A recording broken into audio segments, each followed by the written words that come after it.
Il y a un monde en toi, vaste, inexploré et vivant. Il rêve pendant que tu es éveillé. Il cache ce que tu refuses de voir. Il parle en symboles, pas en mots. Et si tu écoutes attentivement, il dit la vérité. Carl Jung n'a pas seulement étudié l'esprit, il a cartographié l'âme. Il voyait des schémas derrière le chaos, du sens derrière la souffrance et de l'or caché dans ton ombre. Ce ne sont pas seulement des idées, ce sont des portes vers toi-même. Ce soir, laisse-les te guider à l'intérieur. C'est un voyage dans l'inconscient, une idée à la fois. Carl Jung était un psychiatre suisse né en 1875. Initialement marchant aux côtés de Freud, il s'en est rapidement éloigné, insatisfait de se limiter à l'étude de la pathologie. Jung est allé plus loin. Il croyait que la psyché humaine n'était pas seulement façonnée par l'enfance ou les traumatismes, mais aussi par les mythes, les archétypes et les schémas anciens enfouis dans l'inconscient. Respire, lâche prise et commence. Carl Jung croyait qu'au-delà de la surface de chaque esprit humain existe quelque chose de bien plus ancien que l'individu. L'inconscient collectif. Il n'est pas façonné par vos expériences personnelles. Au lieu de cela, il est hérité à un schéma psychique que chaque être humain partage, quelle que soit la culture, l'époque ou la géographie. Alors que votre inconscient personnel est composé de souvenirs oubliés et de sentiments refoulés, l'inconscient collectif est différent. Il est impersonnel, contenant des schémas universels, symboles et instincts. Jung appelait ces éléments des archétypes qui existent dans la psyché humaine depuis des milliers d'années. On le voit dans les mythes qui se répètent à travers des civilisations qui ne se sont jamais rencontrées, dans les symboles qui apparaissent, dans les rêves de personnes venant de continents différents, dans les réactions émotionnelles qui semblent ancrées en nous. Jung ne croyait pas que l'esprit humain était une table rase. Il croyait que nous naissons avec une sorte d'architecture intérieure, une structure profonde et héritée du sens. L'inconscient collectif est la base de tout ce qui suit dans sa psychologie. Et c'est de cette couche vaste et silencieuse de l'esprit que toutes ces idées les plus importantes commencent à émerger. Au cœur de l'inconscient collectif se trouvent ce que Jung appelait les archétypes, des modèles universels hérités qui façonnent notre manière de percevoir et de réagir au monde. Il ne s'agit pas de souvenirs ou d'idées qu'on précise. Ils sont plus profonds que cela, ressemblant davantage à des schémas d'énergie ou à des instincts psychologiques. Ils influencent la façon dont nous nous voyons nous-mêmes, les autres et la vie elle-même. Vous pouvez considérer les archétypes comme des personnages récurrents dans une histoire. La mère, le héros, le vieil homme sage, l'enfant, le farceur, l'ombre. Ces figures apparaissent encore et encore dans la mythologie, la religion, le folklore et les rêves, à travers toutes les cultures de l'histoire. Elles ne sont pas créées par la société. Elles émergent de l'intérieur. C'est ce qui les rend archétypales. Vous ne les inventez pas. Vous les découvrez déjà vivantes en vous. Les archétypes ne sont pas des personnalités figées. Ce sont des forces dynamiques qui s'expriment différemment selon qui vous êtes, ce que vous avez vécu et le niveau de conscience que vous avez atteint. Ils peuvent en temps vous guider, ou peut-être ils peuvent en temps vous contrôler. Ils peuvent apporter du sens sous le chaos. Jung pensait que pour vivre une vie pleine de sens, il fallait prendre conscience des archétypes qui vous façonnent et apprendre à entrer en relation avec eux plutôt que d'en être possédé. Comprendre les archétypes, c'est se comprendre soi-même à un niveau bien plus profond. L'ombre est sans l'une des idées les plus importantes et les plus mal comprises dans la psychologie de Jung. Elle représente les parties de vous-même que vous rejetez, niez ou repoussez. Il ne s'agit pas seulement de traits négatifs comme la colère, l'envie ou l'égoïsme, mais aussi d'aspects positifs comme la puissance, la confiance ou le désir.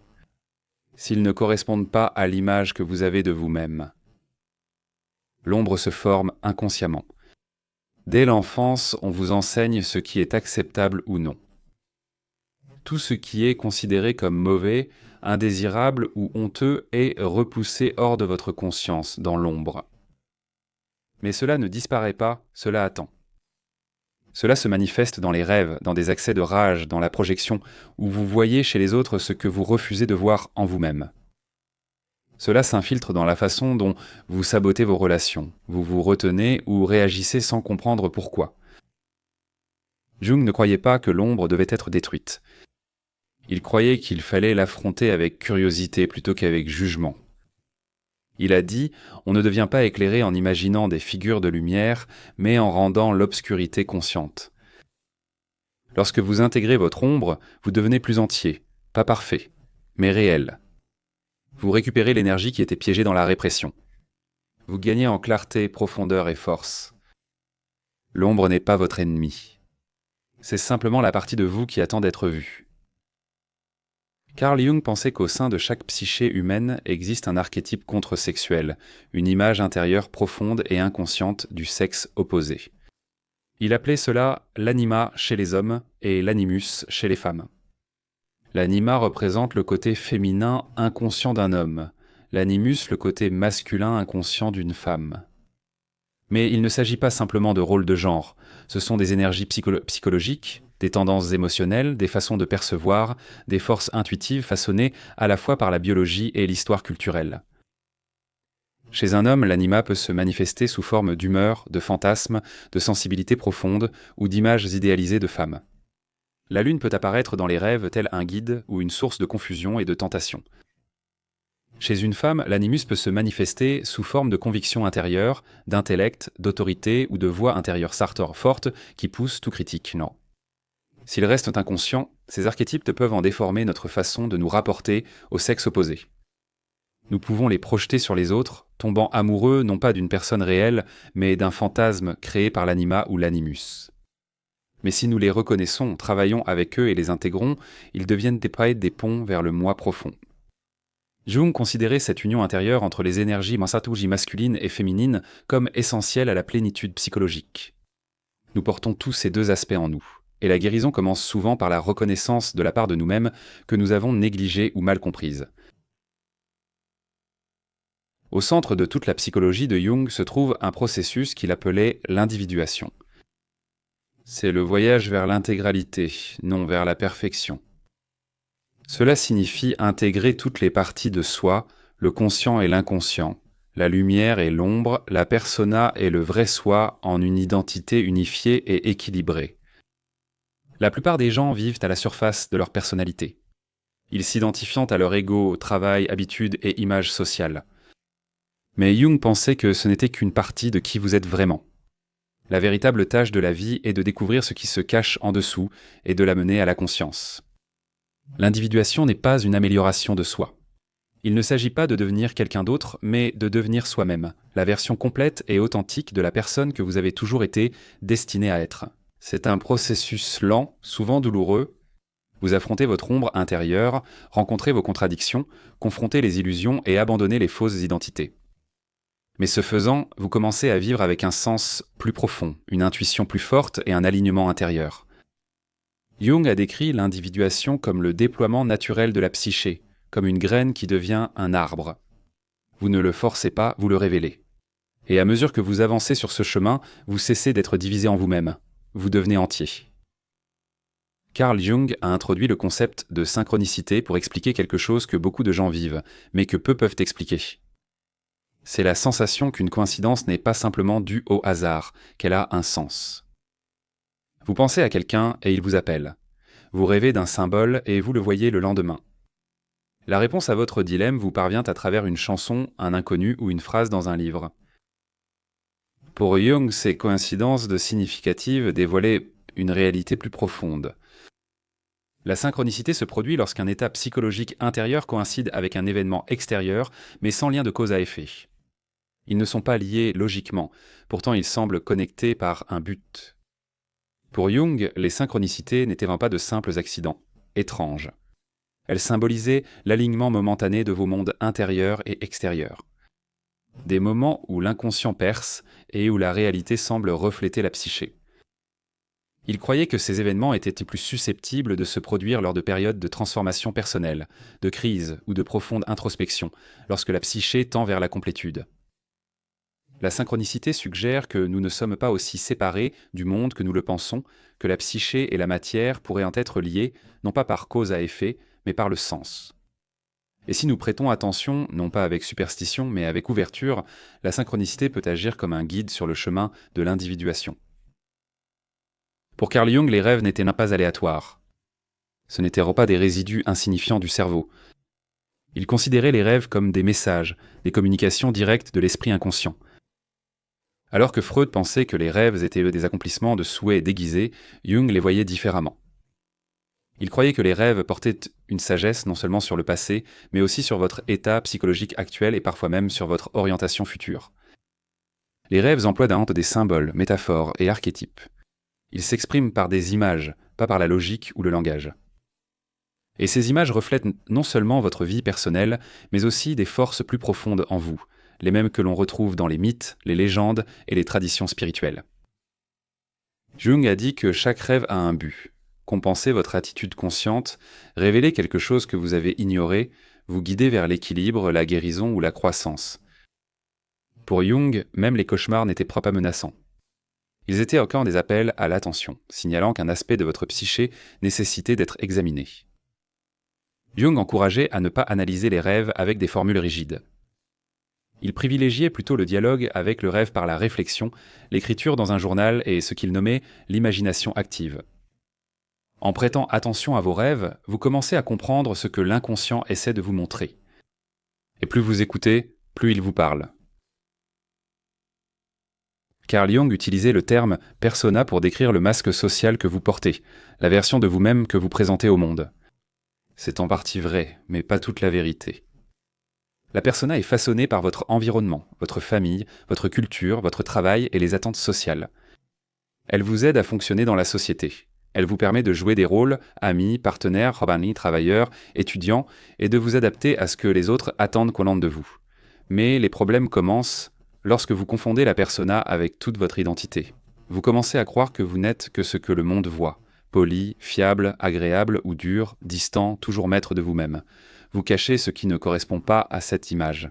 Vos peurs sont vos doutes et vos désirs, et ce faisant, vous créez une séparation entre qui vous êtes et ce que vous montrez. Jung n'a pas dit que la persona était mauvaise, elle est nécessaire. Sans elle, vous seriez socialement exposé, vulnérable ou submergé. Mais si vous devenez trop attaché à la persona, si vous vous identifiez trop à elle, cela bloque votre développement. Vous perdez le contact avec votre vie intérieure. L'individuation exige de retirer le masque, non pas pour le détruire, mais pour voir à travers lui et redécouvrir ce qui se trouve derrière. Parce que le vrai soi n'est pas le masque, c'est celui qui le porte. L'une des principales contributions de Jung à la psychologie fut sa théorie des types psychologiques, en commençant par la distinction entre introversion et extraversion. Ce ne sont pas seulement des traits de personnalité. Ils décrivent la direction de votre énergie psychique, là où votre attention se porte naturellement. Un introverti se tourne vers l'intérieur. Ils puisent leur énergie dans la solitude, la réflexion et le monde intérieur des pensées et des sentiments. Ils peuvent apprécier les interactions sociales, mais un excès les épuise. Un extraverti se tourne vers l'extérieur. Ils sont dynamisés par les gens, l'activité et le monde extérieur. Ils préfèrent agir d'abord, réfléchir ensuite et s'épanouissent dans l'engagement et le mouvement. Jung pensait que tout le monde possède ces deux tendances, mais que l'une est généralement dominante. Il ne s'agit pas d'être timide ou extraverti, il s'agit de l'endroit où votre énergie circule le plus naturellement.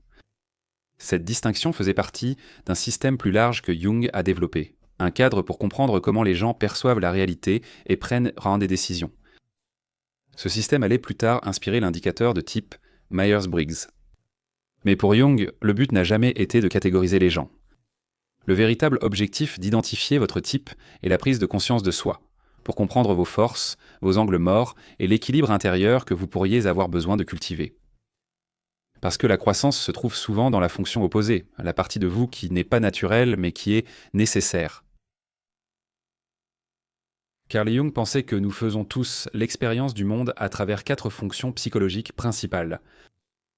4 façons dont l'esprit recueille des informations et prend des décisions. Fonctions. Ces fonctions sont la pensée, le sentiment, la sensation et l'intuition. La pensée serait la fonction logique et analytique. Elle s'interroge sur le sens de tout cela. Elle met en avant l'objectivité, la clarté et une structure logique. Le sentiment, quant à lui, concerne la valeur et non l'émotion. Elle se demande « Est-ce important pour moi ? Est-ce que cela me semble juste ?» Le sentiment évalue selon le sens, l'éthique et l'harmonie. Ensuite, il y a la sensation, la fonction la plus ancrée. Elle se concentre sur ce qui est concret, réel et présent.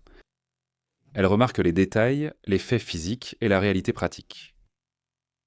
Et enfin, l'intuition la plus abstraite des quatre. L'intuition perçoit des schémas, des possibilités et ce qui pourrait être. Elle relie les points entre des idées sans rapport et fonctionne souvent en dehors de la conscience. Chaque personne a tendance à privilégier une fonction dominante. Par exemple, une personne peut privilégier la pensée, tandis qu'une autre privilégie l'intuition. Mais pour Jung, la véritable croissance psychologique consiste à prendre conscience des quatre fonctions et à développer progressivement celles que nous avons négligées. Les fonctions sont des outils. Plus elles deviennent équilibrées et conscientes, plus notre perception de la vie est complète. Dans la psychologie de Jung, le soi n'est pas la même chose que l'ego. L'ego n'est que la partie consciente de ton identité, le je que tu penses être. Mais le soi est bien plus vaste. Le soi est la totalité de la psyché. Il inclut l'esprit conscient, l'inconscient, l'ombre, l'anima ou l'animus, la persona, tout. C'est le plan complet de ce que vous êtes censé devenir. Vous pouvez considérer l'ego comme une seule pièce, tandis que le soi est toute la maison. Jung croyait qu'au plus profond de chaque personne, le soi essaie constamment de s'exprimer, guidant vos rêves, vous poussant vers l'équilibre, vous incitant à grandir. Ce n'est pas toujours confortable, car grandir signifie souvent affronter ce que l'ego veut éviter, vos peurs, vos angles morts, vos fausses croyances. Mais le soi n'est pas seulement un concept, c'est un centre intérieur vivant, une force organisatrice qui vous pousse vers la plénitude, vers une vie d'authenticité et d'intégration. De nombreuses traditions spirituelles appellent cela l'âme.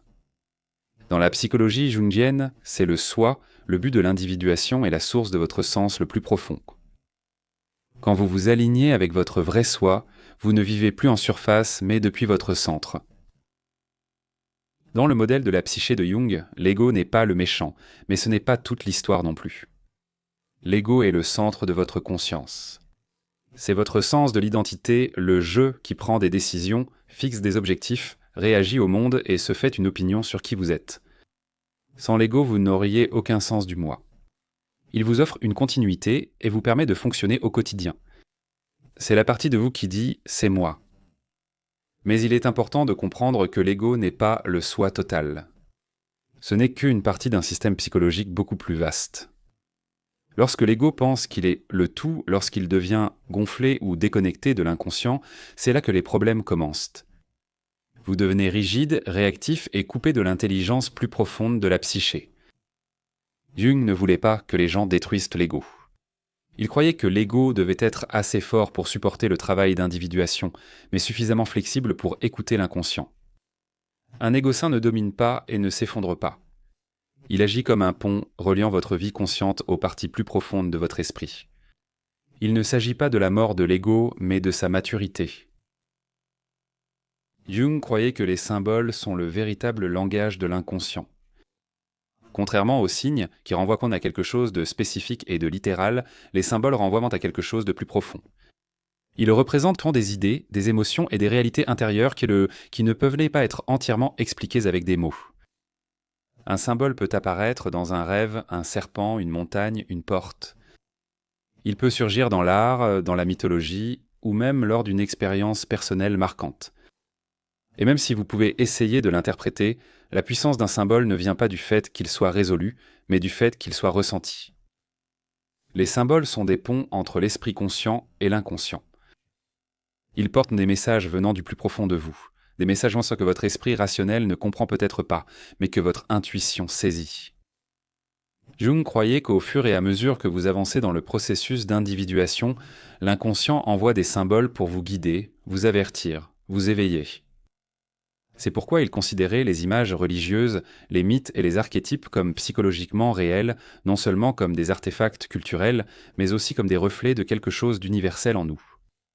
Pour Jung, les symboles étaient sacrés. Ils sont la façon dont l'âme communique. Si vous apprenez à y prêter attention dans les rêves, dans les sentiments, dans la vie elle-même, vous commencez à comprendre votre monde intérieur non seulement intellectuellement, mais aussi symboliquement. Et c'est ainsi que commence la transformation.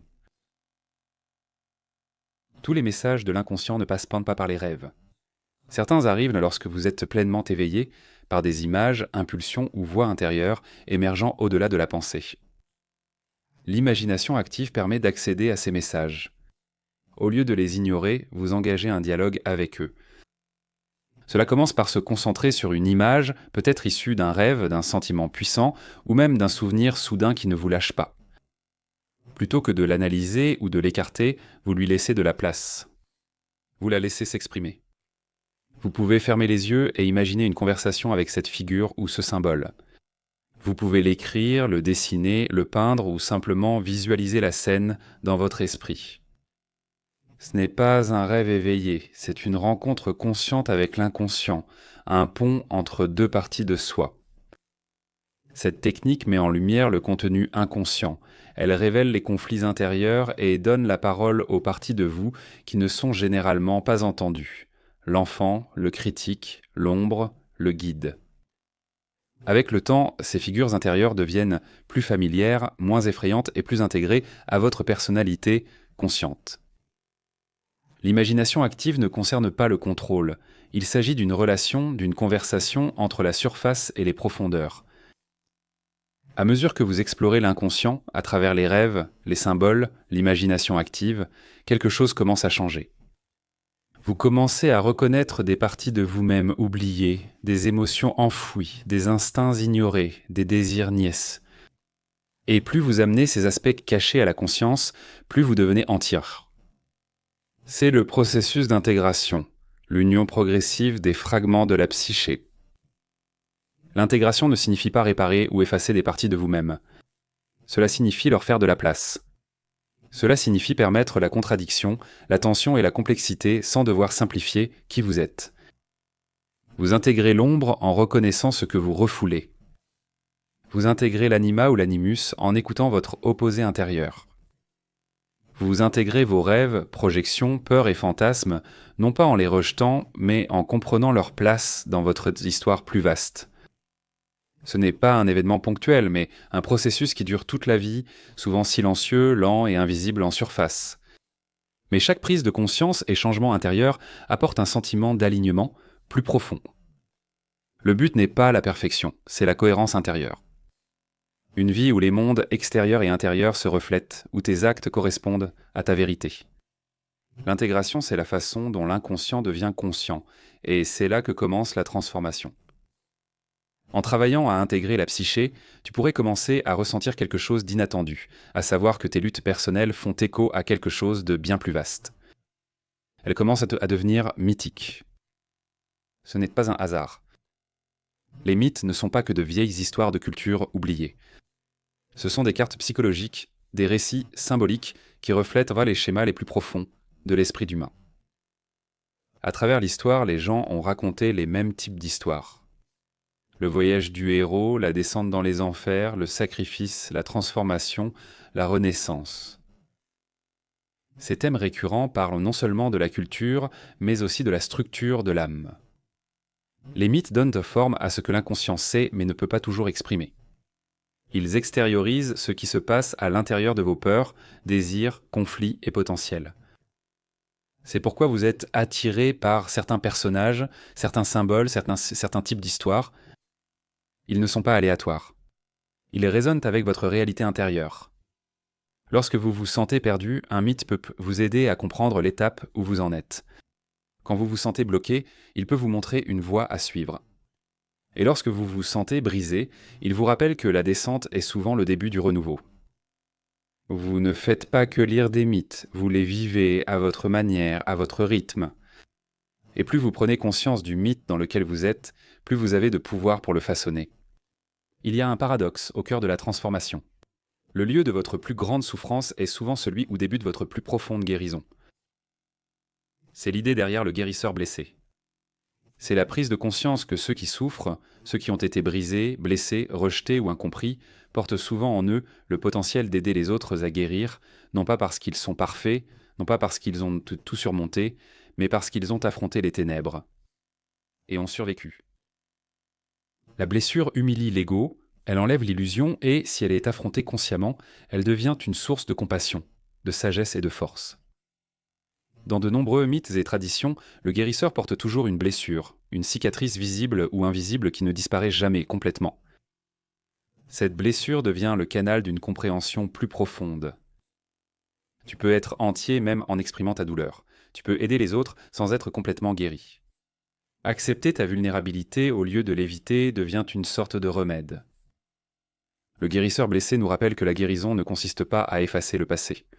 Il s'agit d'utiliser ce qui a été brisé pour ouvrir la porte à autrui. L'une des choses les plus puissantes et dangereuses que fait l'inconscient, c'est de projeter. Lorsque tu n'es pas conscient de quelque chose en toi, une peur, un désir, une faiblesse ou même une force, tu peux commencer à la voir chez quelqu'un d'autre. C'est ce qu'on appelle la projection. Tu rencontres une personne et tu la détestes instantanément, sans raison apparente, ou tu tombes amoureux de quelqu'un que tu connais à peine, convaincu qu'il est tant parfait. Souvent, tu ne vois pas vraiment la personne, tu vois ton propre inconscient projeté sur elle. La projection est la façon dont l'esprit protège l'ego. Elle t'empêche d'affronter ce que tu n'es pas prêt à admettre. Mais elle te maintient aussi coincé à répéter les mêmes schémas, à mal juger les gens et à vivre dans la distorsion. Tu pourrais projeter ton ombre sur les autres et les qualifier de toxiques, d'égoïstes ou de dangereux, alors qu'en réalité tu évites ces qualités en toi-même. Ou tu pourrais projeter ton potentiel inexploré, ton courage, ta créativité, ta profondeur sur quelqu'un que tu admires, sans jamais réaliser que cela t'appartient aussi. Reconnaître la projection demande de l'honnêteté. C'est inconfortable et demande de la réflexion, mais aussi libérateur. Parce qu'à chaque fois que vous retirez une projection, vous récupérez une partie de vous-même. Et plus vous faites cela, plus vos relations deviennent claires avec les autres et avec qui vous êtes vraiment. Il y a une partie de vous que vous préférez ne pas voir. La partie qui se met en colère trop facilement, qui juge, qui envie, qui a peur de l'échec ou qui cherche à tout contrôler. La partie qui ne correspond pas à l'image que vous voulez maintenir. C'est l'ombre, et l'éviter ne fait que lui donner plus de pouvoir. L'ombre ne disparaît pas quand vous l'ignorez, elle grandit en silence, elle se manifeste dans vos réactions, vos relations, votre auto-sabotage, elle vit dans les émotions qui surgissent soudainement et dans les comportements que vous ne pouvez pas vraiment expliquer. Faire face à l'ombre, c'est se tourner vers l'intérieur et choisir de voir ce qui a été caché. Acceptez votre part d'ombre, non pas pour vous y complaire, mais pour la comprendre. Parce que tout ce que vous refoulez ne disparaît pas. Cela vous contrôle depuis l'intérieur. Mais voici la vérité, l'ombre n'est pas seulement votre pire partie. Elle contient aussi votre pouvoir inexploité, votre assurance, votre indépendance, votre feu créatif, votre vérité brute. En l'affrontant, vous ne devenez pas moins bon, vous devenez plus entier. Vous cessez d'être divisé entre qui vous êtes et qui vous prétendez être. Et dans cet espace, vous trouvez la clarté, la profondeur et une nouvelle forme de respect de soi. L'ombre que vous affrontez devient la force que vous possédez. Pour la plupart des gens, l'alchimie signifie transformer le plomb en or. Mais sous la surface de cette science ancienne se cache quelque chose de bien plus symbolique. Un élément profondément psychologique. Dans ce contexte, l'alchimie symbolise la transformation intérieure. Les anciens alchimistes ne travaillaient pas seulement avec des métaux, ils documentaient, sans le savoir, les étapes du changement psychique, le long et difficile processus de transformation de la matière brute du soi en quelque chose de raffiné. Le plomb représente le soi inconscient, lourd, informe, plein d'ombre et d'instinct. L'or symbolise la complétude psychologique, un état d'équilibre, d'intégration et de clarté intérieure. Les étapes alchimiques, nigredo, albedo, rubedo, reflètent les étapes de la croissance personnelle. La nigredo étant est le noircissement, la décomposition, la nuit noire de l'âme. L'albedo étant dans le blanchiment, la purification, l'illumination de la vérité. La rubedo est le rougissement, l'intégration finale, où les opposés s'unissent et où un nouveau soi naît. Ce n'était pas que des idées mystiques. Elles décrivent quelque chose de très réel, la lutte émotionnelle et spirituelle pour affronter l'inconscient et forger un soi plus fort et plus authentique. La transformation n'est ni propre ni linéaire. C'est chaotique, répétitif et prenant. Mais si tu persévères, ce qui commence comme du plomb finit par devenir de l'or. Quand tu te sens déchiré entre deux opposés, entre la raison et l'émotion, le contrôle et le chaos, la confiance et la peur, cela peut ressembler à une impasse, comme s'il n'existait aucun chemin vers l'avant. Mais au sein de cette tension intérieure se trouve quelque chose de puissant, la fonction transcendante. Ce n'est pas une astuce mentale ni une solution rapide. C'est le mécanisme psychologique naturel qui émerge lorsque vous permettez à des forces opposées d'exister sans forcer un choix. Quand vous arrêtez d'essayer de réprimer un côté et que vous laissez plutôt les deux s'exprimer. Vous portez le conflit, vous restez avec l'inconfort, et puis, de façon inattendue, quelque chose de nouveau émerge. Une troisième position, une intuition créative, un symbole, un rêve. Quelque chose d'imprévisible et d'inaccessible par la seule logique. La fonction transcendante unit l'esprit conscient et l'inconscient. C'est ainsi que la croissance se produit, non pas en éliminant les contradictions, mais en les transformant. Cela requiert de la patience, de tolérer l'ambiguïté et de résister à l'envie de se précipiter vers une certitude prématurée. Mais quand ça marche, ça génère une profonde clarté et un véritable changement intérieur. Il ne s'agit pas de résoudre le conflit, mais de devenir quelqu'un qui peut le contenir et permettre l'émergence de quelque chose de plus grand. La perfection, et c'est ce que l'ego désire, il veut le contrôle, la certitude et l'approbation, il veut avoir raison, être admiré, propre, accompli. Mais le moi profond veut autre chose, il veut la complétude. La complétude signifie inclure ce qui est désordonné. Cela signifie faire de la place pour tes contradictions, tes doutes, tes blessures, non pas pour les réparer, mais pour les comprendre. Tu n'étais pas destiné à devenir sans défaut, tu étais destiné à devenir réel. Embrasse ton ombre, ne la cache pas. Cela signifie accepter la douleur et apprendre d'elle, pas l'ignorer. Cela signifie te voir clairement, le beau comme le brisé, et dire « cela aussi fait partie de moi ». La poursuite de la perfection te coupe de ta profondeur, mais la plénitude t'y reconnecte. Le changement est crucial dans le processus d'individuation. Tu arrêtes de vouloir être parfait et tu deviens authentique. L'intégrité ne signifie pas que chaque partie est égale. Chaque partie a donc sa place. Et c'est de là que vient la force, non pas du fait d'être sans défaut, mais du fait d'être pleinement intégré. L'une des dynamiques centrales de la psychologie jungienne est la présence d'opposés psychiques, lumière et ombre, raison et instinct, masculin et féminin, ego et inconscient. Ces oppositions n'ont pas vocation à disparaître. Elles existent naturellement au sein de la psyché et la croissance en dépend. Hume a observé que lorsque des forces opposées au sein de la psyché s'affrontent, une tension se crée. Plutôt que de la résoudre par la répression ou le déni, la clé est de maintenir consciemment cette tension. Ce conflit intérieur génère de l'énergie psychologique. Si vous n'agissez pas de façon impulsive ou ne le réprimez pas par peur, une troisième possibilité peut émerger, quelque chose de nouveau qui transcende les deux côtés. Cette émergence est ce que Jung appelait la fonction transcendante en action. C'est le pont entre les opposés, une restructuration spontanée de la psyché qui mène à une plus grande intégration et individuation. Sans cette tension, il n'y a pas de mouvement, pas de transformation, seulement de la rigidité. Carl Gustav Jung l'a clairement dit, le chemin vers la totalité se forge à travers ces polarités intérieures. Le but n'est pas de les détruire, mais de les contenir, de laisser la psyché évoluer en affrontant directement ses contradictions. Carl Gustav Jung considérait le chemin vers la totalité psychologique comme un processus héroïque, non pas au sens du mythe ou de la fantaisie, mais comme une confrontation intérieure profondément personnelle avec l'inconscient. Ce voyage commence lorsque l'ego, l'esprit conscient, est attiré au contact de l'inconscient. Cette attirance est souvent déclenchée par la souffrance, une crise ou un profond sentiment d'insatisfaction. À ce stade, l'individu est forcé de se tourner vers l'intérieur. Dans la mythologie, le héros quitte le monde familier, affronte des épreuves et subit une transformation. Selon Jung, ces histoires illustraient le processus d'individuation. L'individu doit affronter l'ombre, entrer en relation avec l'anima ou l'animus et endurer le chaos du conflit intérieur. Il ne s'agit pas de combat extérieur, il s'agit de confronter des contenus psychologiques qui étaient auparavant inconscients. Jung a souligné que ce n'est pas un processus linéaire ou confortable. C'est souvent marqué par la désorientation, la régression et la résistance. Mais ce sont des phases nécessaires. Ce n'est qu'en les traversant que l'individu peut atteindre ce que Jung appelait le soi, la totalité de la psyché. Ce voyage n'est pas fait pour les faibles d'esprit.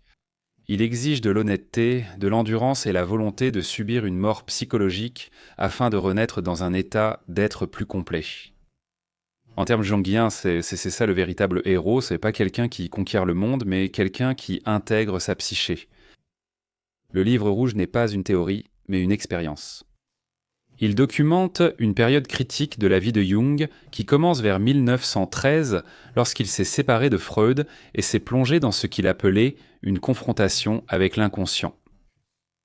Au lieu de réprimer les visions intenses, les fantasmes et les images symboliques qui ont surgi pendant cette période, il s'est engagé avec eux, directement. Il a utilisé une méthode qui sera plus tard formalisée sous le nom d'imagination active, enregistrant les dialogues, les dessins et les récits symboliques qui émergeaient de son monde intérieur. Ce processus ne devait pas être révélé. C'était privé, Jung n'a pas publié le livre rouge de son vivant, il le considérait comme un témoignage de son propre processus d'individuation. À l'intérieur, on trouve l'émergence précoce de nombreuses de ses idées fondamentales.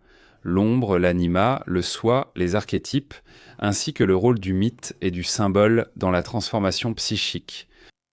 Jung n'analysait pas des patients dans ses pages, il s'analysait lui-même. Il a dit un jour que tout ce qu'il a développé plus tard dans son système psychologique provenait de cette expérience. Le livre rouge est la preuve que Jung n'a pas seulement théorisé sur l'inconscient. Il y a vécu, il a dialogué avec lui et il a laissé cela remodeler sa psyché. Il demeure comme un rappel. La psychologie des profondeurs ne se limite pas à l'observation. Il s'agit de participation. En analyse jungienne, l'intégration de l'ombre n'est pas optionnelle. C'est essentiel pour la guérison et la maturité psychologique. L'ombre contient tout ce que l'ego refuse de reconnaître, des impulsions moralement inférieures, des traits socialement inacceptables, mais aussi un potentiel inexploité et des instincts vitaux. Laissée inconsciente, elle reste dissociée et influence ton comportement en sous-main, souvent par la projection, l'auto-sabotage ou des réactions irrationnelles. L'intégration ne signifie pas céder à l'ombre ou la mettre en acte. Cela signifie la rendre consciente, l'identifier, l'assumer et comprendre son rôle dans ta structure psychique. Ce processus débute souvent par de la résistance. Le moi ne veut pas voir ce qu'il considère comme honteux ou dangereux. Mais plus vous l'évitez, plus l'ombre prend de pouvoir. Grâce à des méthodes comme l'analyse des rêves, l'imagination active et une auto-analyse honnête, vous commencez à récupérer ces parties niées. Vous commencez à reconnaître en vous des traits que vous ne perceviez avant que chez les autres. Jung était clair. L'ombre n'est pas que ténèbres, elle recèle aussi énergie, créativité et authenticité. C'est là que réside une grande part de votre personnalité latente. La véritable guérison implique l'intégration, pas la perfection. En affrontant consciemment votre ombre, vous réduisez son emprise destructrice et récupérez des parties de vous-même qui étaient perdues. L'intégrité n'est possible que lorsque rien n'est laissé dans l'ombre. L'une des idées clés de Jung était que l'inconscient ne reflète pas simplement des contenus refoulés, il compense activement les déséquilibres de votre attitude consciente. En d'autres termes, si votre esprit conscient devient trop unilatéral, trop rationnel, trop rigide, trop gonflé, l'inconscient réagira en vous envoyant du matériel qui réintroduit les éléments négligés. Cette compensation apparaît souvent dans les rêves, où le contenu semble irrationnel ou chargé d'émotions, mais sert en réalité à rétablir l'équilibre psychologique. Par exemple, si quelqu'un s'identifie excessivement à son intellect, l'inconscient peut le confronter à des rêves remplis d'émotions brutes ou d'instincts. Si quelqu'un se considère comme moralement irréprochable, l'inconscient peut lui présenter des images d'agression ou de sexualité, non pas comme une condamnation, mais comme une correction. Ce n'est pas aléatoire, c'est une forme d'autorégulation psychique. L'inconscient ne cherche pas à détruire le moi, il cherche à l'équilibrer. Jung considérait cette fonction compensatoire comme la preuve que la psyché n'est pas chaotique, mais intentionnelle. Lorsque vous ignorez ces compensations, la psyché s'intensifie. D'abord par les rêves, puis les symptômes, et enfin la crise. Écouter l'inconscient et l'interpréter avec honnêteté vous permet d'ajuster votre attitude consciente avant qu'elle ne s'effondre dans la névrose ou la fragmentation. Il ne s'agit pas de contrôle, mais de coopération avec l'intelligence profonde de la psyché. Jung a distingué deux couches fondamentales de l'inconscient personnel et l'inconscient collectif. L'inconscient personnel est composé de contenus qui étaient autrefois conscients, mais qui ont été oubliés ou refoulés. Cela inclut des souvenirs, des complexes émotionnels et des expériences propres à votre vie. Il vous est propre, façonné par votre biographie, vos relations et votre environnement. Mais en dessous de cela se trouve l'inconscient collectif, une couche plus profonde et universelle de la psyché qui n'est pas acquise mais héritée. Contrairement à l'inconscient personnel, l'inconscient collectif contient des archétypes, des schémas universels, des symboles et des structures qui façonnent la façon dont chaque être humain pense, ressent et rêve, quelle que soit sa culture ou son éducation. Jung a soutenu que c'est pour cette raison que des mythes, des symboles et des motifs de rêves similaires apparaissent à travers des civilisations sans contact, car ils émergent du même substrat psychique. Pour clarifier, l'inconscient personnel contient vos expériences oubliées.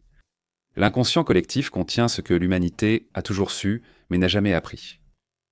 Comprendre cette distinction est crucial. De nombreux problèmes psychologiques vont au-delà des traumatismes personnels. Ce sont des expressions de dynamique archétypale plus profonde qui nécessitent une compréhension symbolique et pas seulement une analyse superficielle. Le travail clinique de Jung a clairement montré que, pour vraiment guérir et s'individuer, il faut traverser les deux couches, la personnelle et la collective.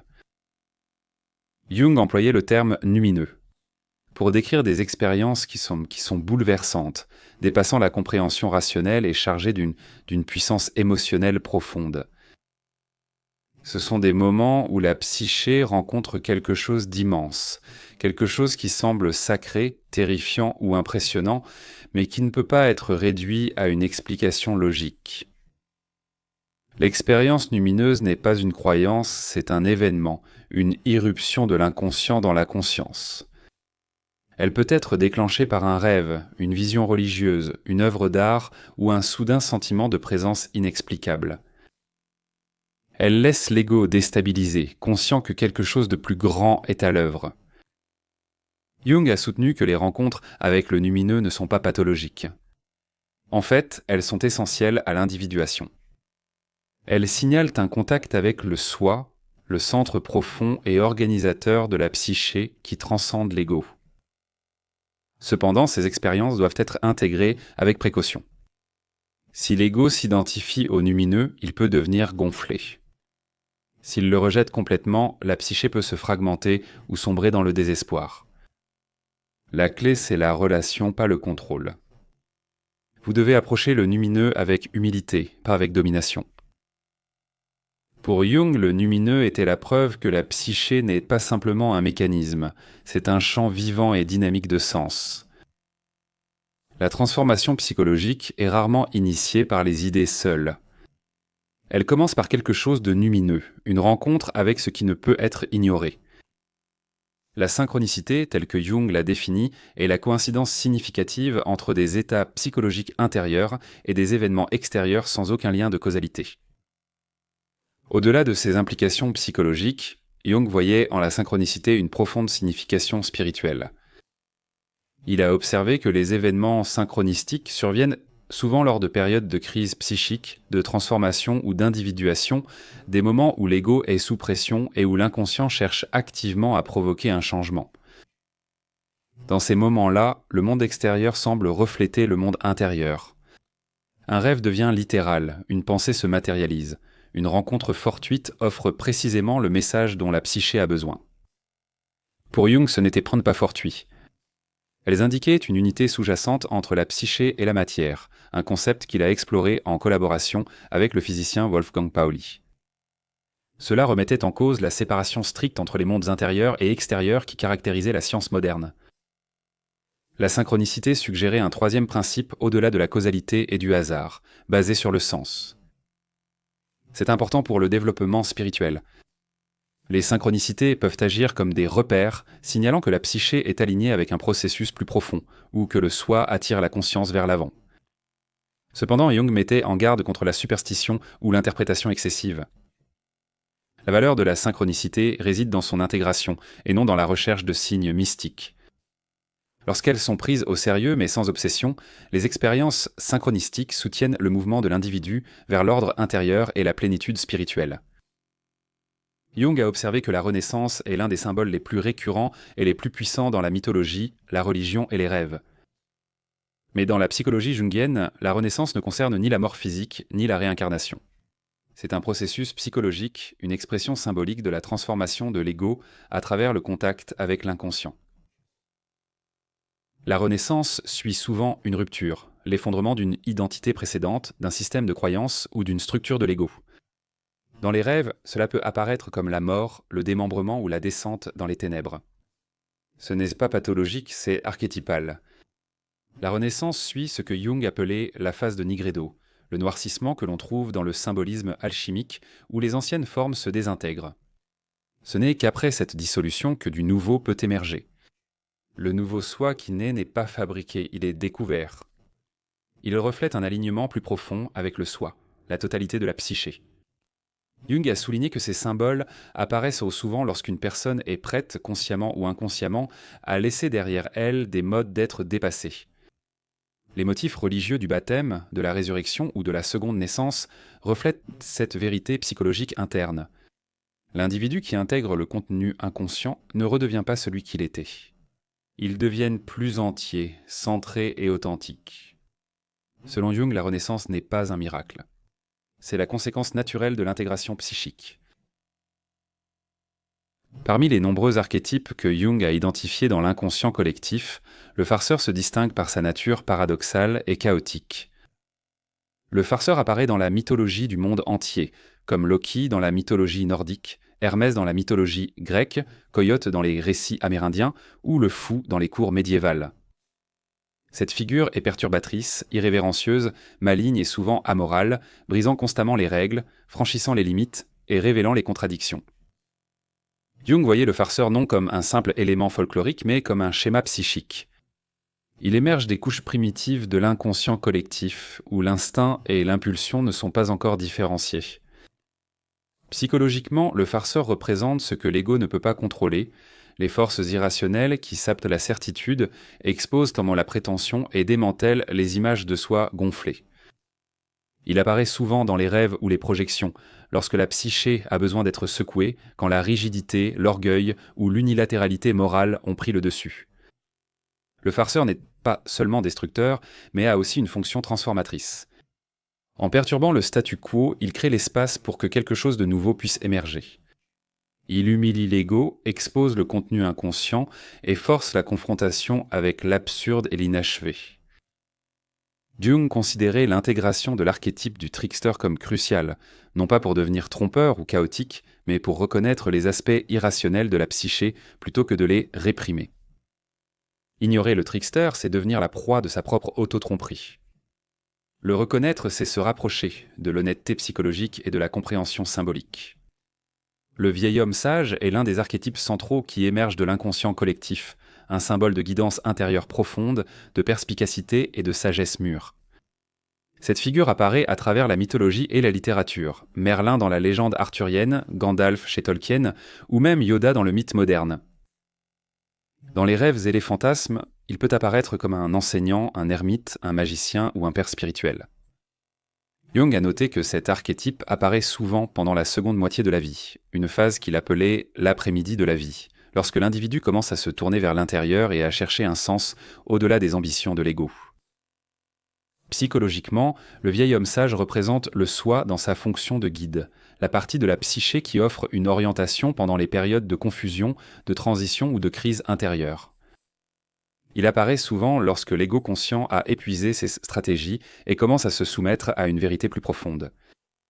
Cet archétype apporte la clarté non pas par la logique, mais par l'intuition symbolique, le paradoxe ou une connaissance intuitive soudaine. Mais Jung a aussi averti que le vieil homme sage peut être gonflé ou mal utilisé. Si cet archétype est extériorisé, l'individu peut devenir excessivement dépendant d'un gourou ou d'une figure d'autorité externe. S'il est confondu avec l'ego lui-même, cela conduit à une inflation spirituelle, une illusion de supériorité déguisée en sagesse. La tâche consiste à reconnaître cette figure pour ce qu'elle est, un symbole intérieur et non une présence littérale, et à intégrer ses conseils sans abandonner son discernement. Correctement compris, le vieil homme sage ne fournit pas de réponse. Il indique le soi intérieur supérieur. La Grande-Mère est l'un des archétypes les plus anciens et universels de l'inconscient collectif. Elle apparaît dans les mythologies comme la déesse de la terre, la nourricière, la figure de la fertilité, mais aussi comme la mère dévorante, envahissante ou punitive. Cet archétype incarne une polarité psychologique fondamentale. D'un côté, elle est source de vie, protectrice et nourricière, de l'autre, elle est destructrice, possessive et dévorante. Jung a souligné que la Grande-Mère n'est pas la mère littérale, elle est une force symbolique représentant la totalité du principe maternel, à la fois dans ses aspects personnels et transpersonnels. Dans la psyché, elle peut être projetée sur des femmes réelles, en particulier les mères, les amantes ou les figures d'autorité, souvent idéalisées ou craintes sans raison rationnelle. Dans les rêves, elle apparaît comme la figure nourricière, l'utérus, la grotte, l'océan, ou comme quelque chose d'écrasant et d'inesquivable. Selon Jung, l'intégration de cet archétype était cruciale pour les hommes comme pour les femmes. Les hommes doivent retirer leurs projections et développer une relation consciente avec le féminin. Pour les femmes, cela inclut de se différencier du complexe maternel archétypal afin d'établir une identité autonome. La Grande-Mère peut être une source d'ancrage et de guérison, mais si elle reste inconsciente, elle peut paralyser l'ego par la régression, la dépendance ou l'enchevêtrement émotionnel. L'intégrer, c'est retrouver la connexion instinctive profonde à la vie sans s'y laisser engloutir. Elle incarne non seulement la nourricière, mais aussi la force totale de la nature au sein de la psyché. L'archétype de l'enfant représente plus que l'innocence ou la vulnérabilité. Pour Jung, il symbolise le potentiel, le déploiement du soi dans sa forme la plus pure et la plus précoce. Cet archétype apparaît dans les rêves, les mythes et les images religieuses sous la forme de l'enfant divin, de l'enfant blessé ou de la naissance miraculeuse, chacun portant une signification psychologique. Il émerge souvent au cours du processus d'individuation, lorsque l'ego se reconnecte avec des aspects oubliés ou non développés de la psyché. L'enfant reflète la partie de vous qui n'est pas corrompue par l'adaptation, les attentes sociales ou la répression, le noyau de votre devenir. Mais il porte aussi une tension. L'enfant est fragile, dépendant et menacé par les exigences du monde. Cette dualité entre innocence et impuissance est au cœur de l'archétype. Dans de nombreux mythes, l'enfant divin apparaît pendant des périodes de ténèbres ou de chaos, signe que quelque chose de nouveau naît dans la psyché, quelque chose d'essentiel à l'intégrité. Jung a noté que cette figure apparaît souvent lorsque l'ego est épuisé ou désorienté. L'enfant apparaît comme un symbole de renouveau, un signe que la psyché se réoriente vers l'intégration. Cependant, si elle reste inconsciente, l'archétype de l'enfant peut conduire à la régression, à l'impuissance, à l'immaturité émotionnelle ou à une nostalgie excessive. La tâche n'est pas de retourner à l'enfance, mais d'intégrer les qualités que l'enfant représente, la créativité, la spontanéité, l'ouverture et la connexion à soi-même. L'enfant est la graine du futur, non pas votre passé, mais votre devenir présent.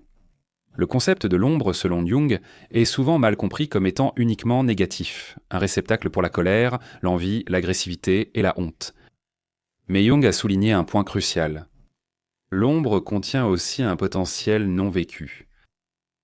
Il a écrit un jour « L'ombre est à 90% d'or pur ».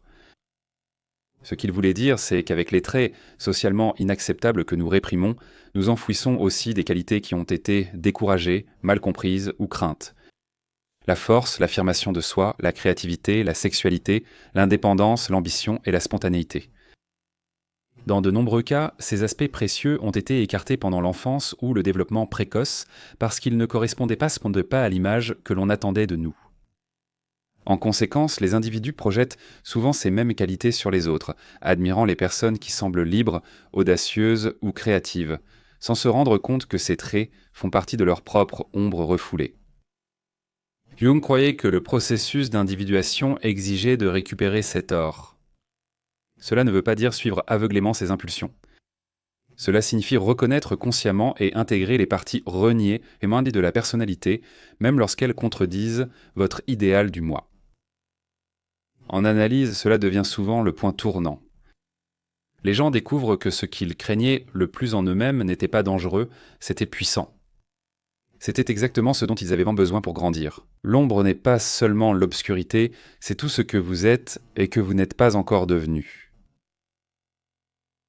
Jung a souvent mis en garde contre les dangers de la simplification en psychologie. La psyché n'était pas mécanique, et les êtres humains ne peuvent pas être réduits à des catégories nettes, des dogmes ou des idéologies rigides. Selon lui, la personnalité mature doit apprendre à vivre avec la complexité, la contradiction et l'ambiguïté, non pas en les résolvant, mais en maintenant la tension entre elles. L'inconscient est rempli d'opposés, d'amour et de haine, de création et de destruction, de force et de vulnérabilité. L'ego cherche instinctivement à résoudre ce conflit en prenant parti, en recherchant la certitude morale, la clarté intellectuelle ou la cohérence émotionnelle. Mais Carl Gustav Jung a enseigné que la véritable croissance psychologique exige le contraire, tolérer l'incertitude suffisamment longtemps pour qu'une synthèse plus profonde puisse émerger. Il appelait ce processus la fonction transcendante, la capacité innée de la psyché à unir les opposés en permettant à une troisième perspective, jusque-là invisible, de se développer. La certitude protège souvent l'ego, mais au détriment de la profondeur. Les gens s'accrochent à des croyances rigides, à des étiquettes ou à des identités, non pas parce qu'elles sont vraies, mais parce qu'elles sont plus faciles à gérer que la complexité. Pourtant, sans complexité, il n'y a pas d'individuation. Il n'y a alors que l'imitation, vivre la vérité de quelqu'un d'autre, pas la vôtre. Jung croyait que la plénitude exigeait la volonté de supporter la contradiction, de dire « je ne comprends pas encore totalement », de reconnaître que plusieurs vérités peuvent exister simultanément et que l'intégration prend du temps. La certitude peut offrir du réconfort, mais c'est dans la complexité que le soi se déploie. Jung a rendu une chose absolument claire. La psyché est réelle. Il a affirmé que les gens modernes voient souvent les pensées, rêves, fantasmes et expériences intérieures comme simplement mentaux, moins importants que la réalité physique. Mais dans le cadre de Jung, la psyché n'est pas imaginaire. Ce n'est pas une fiction, mais une réalité vivante dotée d'une structure, de lois et d'une forme d'intelligence qui lui est propre. Il disait souvent que la psyché est réelle dans ses effets. Si une idée, un rêve ou un complexe inconscient peut modifier votre comportement, façonner votre identité ou affecter votre état émotionnel et physique, alors c'est réel, non pas matériellement, mais psychologiquement. Le fait de ne pas prendre la psyché au sérieux est ce que Jung considérait comme la maladie spirituelle de la modernité. En réduisant tout à la biologie, à la société ou à la logique, nous nous déconnectons des forces symboliques et archétypales qui animent nos vies. Il soulignait que les contenus inconscients ne sont pas symboliques au sens poétique, mais fonctionnels. Un rêve est une communication de l'inconscient, pas seulement de l'imagination. Un archétype n'est pas une métaphore, c'est un principe fondamental qui structure la perception, le comportement et les relations humaines. Pour Jung, la guérison et la transformation ne sont possibles que lorsque la psyché est traitée avec le même sérieux que le corps, non pas comme quelque chose à réparer, mais comme quelque chose à comprendre. Nul besoin de croire en la métaphysique pour s'engager avec la psyché. Vous devez admettre cette vérité. Votre monde intérieur a un impact. L'une des réalisations les plus importantes et troublantes de Jung était que l'inconscient est autonome. Il n'est pas passif, ne se contentant pas de stocker des souvenirs oubliés ou des désirs refoulés. Il possède sa propre intelligence, sa propre volonté, et parfois il fonctionne totalement indépendamment de l'ego. Vous ne choisissez pas vos rêves, vous ne choisissez pas vos pensées intrusives, vos complexes ou vos réactions émotionnelles. Elles surviennent et contredisent souvent vos valeurs conscientes, vos plans et l'image de vous-même. Jung a observé que l'inconscient se comporte comme un sujet intérieur. Il présente des opinions, des critiques, du contenu symbolique et parfois même des confrontations directes avec l'ego. Dans le travail sur les rêves et l'imagination active, ces contenus autonomes apparaissent plus souvent comme des personnages ayant leur propre voix, intention et résistance. Pour Jung, le dialogue avec l'inconscient était donc primordial. Il ne s'agit pas de contrôle, il s'agit de relation. Vous pouvez le refouler, le nier ou le combattre. Mais si on l'ignore, l'inconscient s'imposera par la projection, la névrose, des symptômes somatiques ou des schémas semblables au destin qui se répètent sans explication. Jung traitait l'inconscient avec respect, pas avec peur. Il ne le réduisait pas à des pulsions primitives comme Freud l'a fait. Il le considérait comme un allié dans le processus d'individuation, qu'il fallait écouter, défier et intégrer. Vivre inconsciemment, c'est être possédé par ce que vous refusez d'affronter. Vivre en relation avec l'inconscient, c'est commencer le travail pour devenir entier. Jung a consacré des décennies entières à l'étude de l'alchimie, non pas pour sa chimie, mais pour son contenu symbolique, car il y voyait une métaphore parfaite de la transformation psychologique. Les anciens alchimistes croyaient qu'ils transformaient des métaux vils comme le plomb en or, mais Jung a compris que leurs symboles, dessins et procédés n'étaient pas seulement physiques, ils étaient des projections d'un travail psychique intérieur. Ce qu'ils documentaient en réalité, inconsciemment, c'était le processus d'individuation. Les étapes de la transformation alchimique, nigredo, albedo, rubedo, correspondent à des phases de changement psychologique profond. Nigredo, la noirceur où l'ego se désintègre, souvent vécue comme une dépression, un chaos ou une perte d'identité. Albedo, le blanchiment, où clarté, purification et compréhension émergent. Rubedo, le rougissement, la dernière étape de l'intégration et de la complétude, l'union des opposés, la réalisation du soi. L'alchimie, selon l'interprétation de Jung, est le langage symbolique de l'inconscient, surtout lors de profonds bouleversements psychiques.